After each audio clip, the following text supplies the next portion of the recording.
여러분, 작년에 비트코인으로 돈 버셨나요? 아니면 지금 물려 계신가요? 사실 이 두 질문 중 하나가 지금 이 영상을 클릭하게 만든 이유일 겁니다.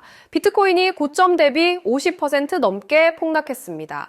불과 4개월 만에 일어난 일입니다. 그런데 이상한 건 지금 이 순간에도 사야 한다는 전문가가 있고 더 떨어진다는 전문가가 있습니다. 오늘은 양쪽 주장을 다 들어보고 여러분이 직접 판단하실 수 있도록 정리해드리겠습니다. 저도 좋아요와 구독 부탁드릴게요. 버튼 직접 눌러주셔야 해요. 채널 성장에 정말 큰 힘이 됩니다. 자, 본론으로 들어가겠습니다. 비트코인이 치솟기 시작한 건 2024년 11월이었습니다. 도널드 트럼프 미국 대통령 당선 직후였죠. 당시 7만 달러대에 머물던 비트코인은 랠리를 거듭하며 2025년 10월 6일 사상 최고가인 12만 5천 달러 선에 이르렀습니다. 그런데 딱 나흘 뒤 충격적인 일이 벌어집니다. 10억 달러 규모의 레버리지 물량이 단번에 청산되면서 시장이 한 번에 무너진 겁니다. 고점에서 누적된 레버리지 물량이 일거에 쏟아지는 사상 초유의 사태였습니다.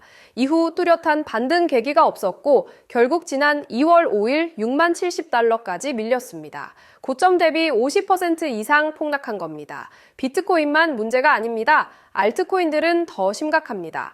이더리움은 지난해 10월 7일 9,520달러까지 치솟았다가 4,150달러까지 주저앉았습니다. 한때 폭발적 상승세를 보였던 솔라나는 740달러에서 210달러대까지 빠졌고요.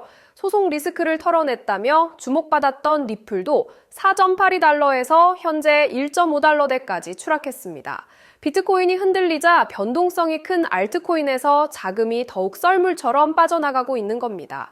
여기서 중요한 포인트가 하나 있습니다. 바로 비트코인의 핵심 서사가 흔들리고 있다는 겁니다. 그동안 비트코인은 디지털 금이라 불렸습니다. 인플레이션을 방어하는 안전자산이라는 이미지였죠. 그런데 최근 비트코인은 금과 함께 움직이는 게 아니라 나스닥 기술주와 유사하게 움직이고 있습니다.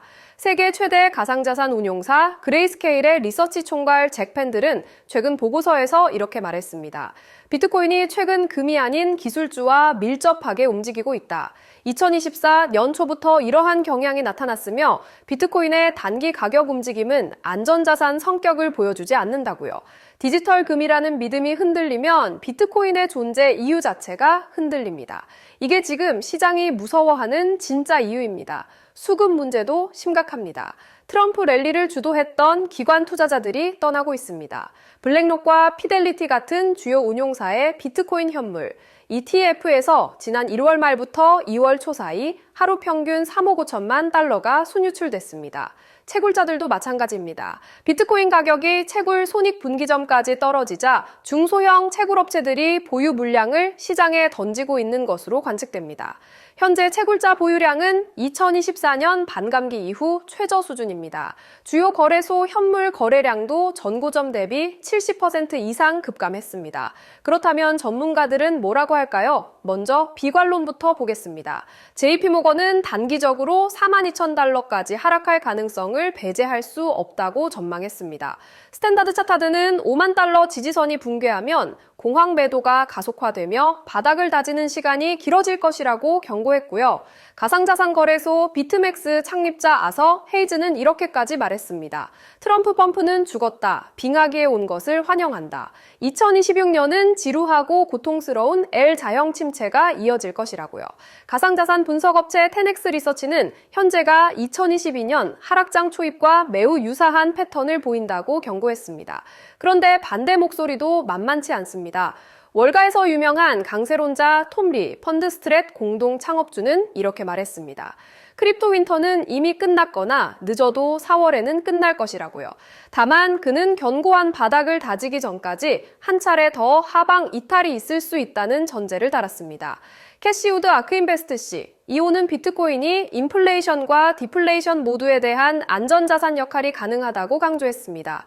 AI 기술 발전이 기존 금융 시스템을 압박할 때 비트코인이 자산보호 수단이 될 수 있다는 논리입니다. 부자 아빠, 가난한 아빠의 저자 로버트 기요사키도 금과 비트코인 중 단 하나만 선택해야 한다면 비트코인이라고 밝혔습니다. 자, 그럼 지금 어떻게 해야 할까요? 사실 이게 여러분이 가장 궁금한 부분일 겁니다. 솔직하게 말씀드리겠습니다. 지금 시장에는 분명한 신호가 없습니다. 비관론과 낙관론이 동시에 존재하는 상황입니다.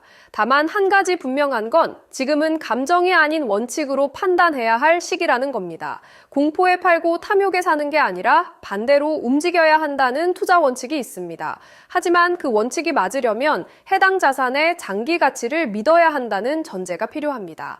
비트코인의 장기 가치를 믿으신다면 지금 분할 매수를 고려해 볼 수 있습니다. 반면 아직 확신이 없으신 분이라면 추가 하락 가능성을 염두에 두고 현금을 보유하는 전략이 더 나을 수 있습니다. 어느 쪽이 정답인지는 시장이 결정하겠지만 자신의 리스크 감당 능력을 먼저 파악하는 게 중요합니다. 오늘 영상이 도움이 되셨다면 좋아요 버튼과 구독 버튼 직접 눌러주세요. 2번 탭해도 좋아요가 눌리지 않으니 꼭 직접 눌러주셔야 합니다. 여러분의 자산을 지키는데 조금이라도 도움이 되었으면 합니다. 감사합니다.